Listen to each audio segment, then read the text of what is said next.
विधानसभा में आफ्ताब अहमद ने उठाए प्रदेश के मुख्य मुद्दे। आपको बता दें कि नूंह से कांग्रेस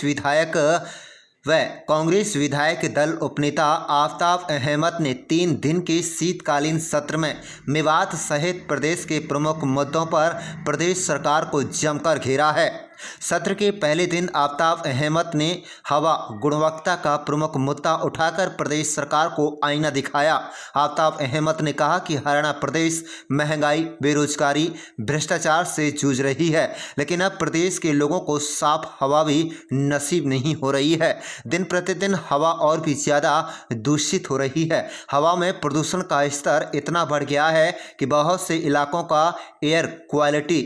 इंडेक्स गंभीर श्रेणी में पहुंच गया है।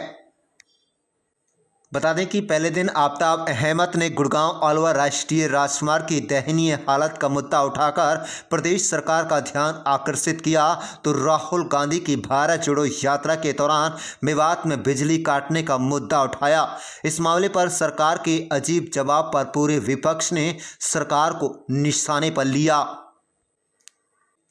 वहीं दूसरे दिन आफ्ताब अहमद ने किसानों का मामला उठाकर प्रदेश सरकार को कटघरे में खींचा और सरकार से पूछा कि सितंबर-अक्टूबर 2022 में बेमौसम बारिश के कारण जिले भर और फसलवार खराब हुई। फसल की जानकारी मांगी और पूछा कि क्या विशेष गिरदावरी कराकर किसानों को मुआवजा दिया गया। वहीं तीसरे दिन आफ्ताब अहमद ने किसानों को डीएपी खाद व यूरिया उपलब्ध नहीं करवाने के बारे में मामले को लेकर भी सवाल उठाया और सरकार से पूछा, सरकार ऐसा करने में क्यों फेल हो रही है। आफ्ताब अहमद ने डीएपी खाद व यूरिया की कालाबाजारी को रोकने के लिए सरकार के कदमों की नाकाफी बताते हुए कहा कि एक सोची समझी साजिश के तहत प्रदेश के किसानों का शोषण किया जा रहा है, जो सरकार किसानों को खाद मुआवजा देने में नाकाम साबित हुई है। श्री आफ्ताब अहमद जी 28 sir, laid on the floor of the house. Sir, मैं आपके माध्यम से माननीय उप मुख्यमंत्री जी से कहूंगा कि पिछले विधानसभा सत्र में भी जब किसानों के जल भराव की और उसकी जवाब दे रहे थे तो हमारे जिले का गिरदावरी जो है नहीं आई थी, और हमने जब कहा था तो जब इन्होंने चेक करवा के अगले सत्र के अगले दिन ही जवाब दिया था तो 25 से 30 हजार एकड़ के बीच में आकलन जो है फसल का नुकसान का और जल भराव का हुआ था। सर, मैं ये कहूंगा कि ना तो उसका कोई मुआवजा आया पिछले साल का, और इस साल की जो इन्होंने जवाब दिया है उसमें अभी गिरदावरी के ऑर्डर तो कर दिए, लेकिन अभी तक उसकी जो है रिपोर्ट नहीं आई है। जबकि हालात ये हैं कि किसानों की पिछली फसल तो खराब हुई, लेकिन अगली फसल जो थी ना गेहूं की बुआई हुई ना सरसों की बुआई हुई, और मैं ये मानता हूं कि बुआई तो हुई नहीं, लेकिन किसानों को कोई उम्मीद, क्योंकि पिछले साल का जो नुकसान हुआ उसकी कोई भरपाई नहीं हुई, और इस साल के जब गिरदावरी नहीं हुई तो क्योंकि ये भापेंगे कहां से कि कितना नुकसान, तो मेरा ये कब तक तो ये गिरदावरी हो जाएगी, और ये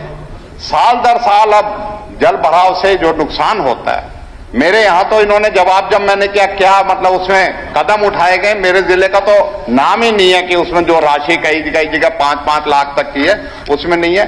तो क्या इसका कोई एक ऐसा टाइम फ्रेम करके उप मुख्यमंत्री जी आप जो है करेंगे जिससे कि गिरदावरी आ जाए, और गिरदावरी के बाद जो मुआवजा उन्हें मिलना चाहिए, ना तो पिछले साल का ही फैसला हो पाया ना इस साल का, तो क्या होएगा जब गिरदावरी ने, तो ऐसा कोई सिस्टम के किसान कब तक उम्मीद करेगा। अभी भी मेरे यहाँ मेरे जिले में, अपने जिले में मैं बता सकता हूँ, हजारों एकड़ जमीन जो है अभी भी पानी में है और उसमें कोई फसल अब भी हो ही नहीं सकती, क्योंकि दिसंबर का आखिरी हफ्ता तो चल ही रहा है। तो मेरा यह है कि मुआवजे का तय करने से पहले गिरदावरी का एक टाइम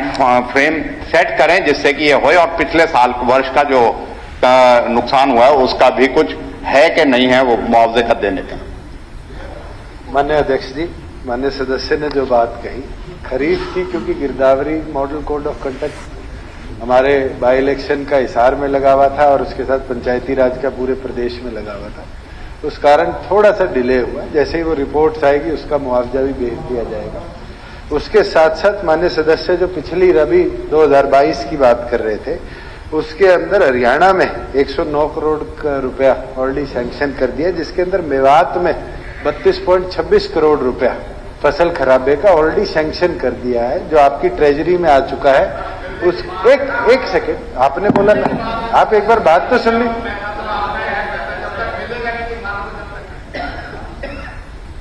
दूसरी चीज, जहां माननीय सदस्य ने बात कही है कि फसल खराबा आज भी है, पानी खड़ा है, दूसरी फसल की बुआई नहीं हो रही। पहले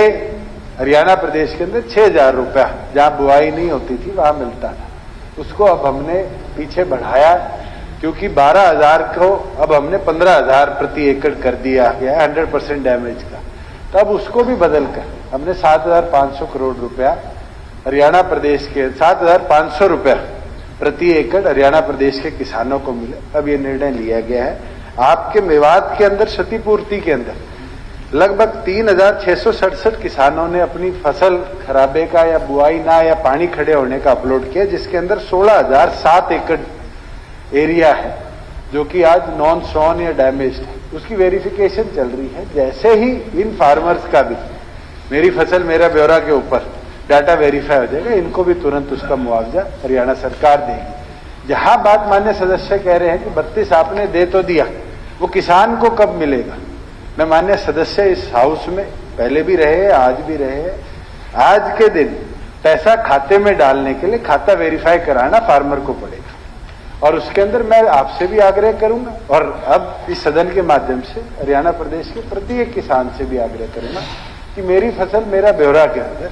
आप अपनी एरिया की वेरिफिकेशन को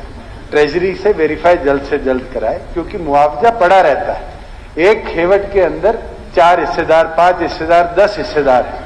पैसा उस पूरी खेवट का आएगा, मगर जब डिवीजन होगी तो प्रत्येक हिस्सेदार के नाम पे होगी और उस कारण डिले होता है।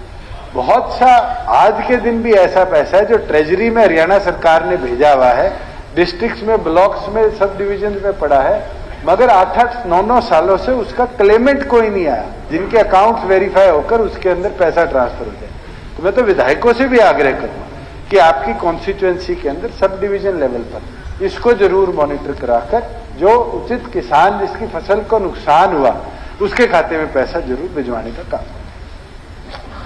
सर, मैं आपके माध्यम से उप मुख्यमंत्री साहब से एक दरखास्त करूंगा कि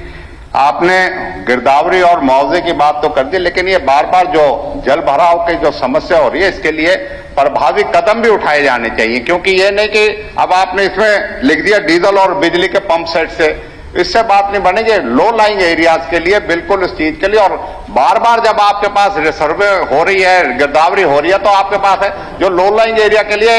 एक जो है उसमें कमेटी बना के आइडेंटिफाई करके जो कारण है, उन कारणों को जो है उनको जो है समाधान करा जाए, जिससे कि ये हर बार किसान को इस बात के लिए ना होना पड़े कि उसकी बार बार फसल जो है, हमारे यहाँ तो पानी वैसे ही नहीं है, एक फसल की उम्मीद करते हैं वो ही होती नहीं है, तो दोनों बार में बड़ा भारी नुकसान हुआ है। और जो आपने ये बात कही है, इसमें मैं कहूंगा कि आप डिप्टी कमिश्नर्स को भी इंस्ट्रक्ट कीजिए कि लोकल जो है रिप्रेजेंटेटिव्स के साथ बैठ के कोई मीटिंग जरूर कर लें 2-4-6 महीनों में। इस तरह की अगर मुआवजे की कोई बात अटकी पड़ी है, लोकल लेवल पे they can sit together and मतलब आइडेंटिफाई कि क्या है, मतलब इसमें हो सकता है, जिससे लोगों में जागरूक दे। और खाते में पैसा पड़ा रहना, किसान को ना मिलना, यह भी बड़े दुर्भाग्यपूर्ण है। बता अध्यक्ष जी, सजेशन वेल टेकन। मैं जरूर डायरेक्ट करूंगा डिप्टी कमिश्नर्स को कि तुरंत सारे अपने रिप्रेजेंटेटिव्स को बताएं कि विधानसभा वाइज कितना मुआवजा आज भी ट्रेजरी में पेंडिंग है, और अगर हाउस सहमत हो तो जिसका क्लेमेंट 5 साल से नहीं आया उसके अंदर भी जरूर हमें विचार बनाना पड़ेगा कि वो पैसा लाकर भी हम और किसी जगह उपयोग करने का काम करें, क्योंकि ऐसा करोड़ों रुपया आज भी ट्रेजरी में पड़ा है जो उपयोग नहीं हुआ। दूसरी ओर पर ये तो सरकार ने निर्णय करना है कि सरकार निर्णय करे, इसके ऊपर कोई डिसीजन ले। नहीं, अगर हम तो निर्णय कर लेंगे, फिर कल यही सामने खड़े होकर कहेंगे आपने किसान का पैसा वापस। चलिए, धन्यवाद।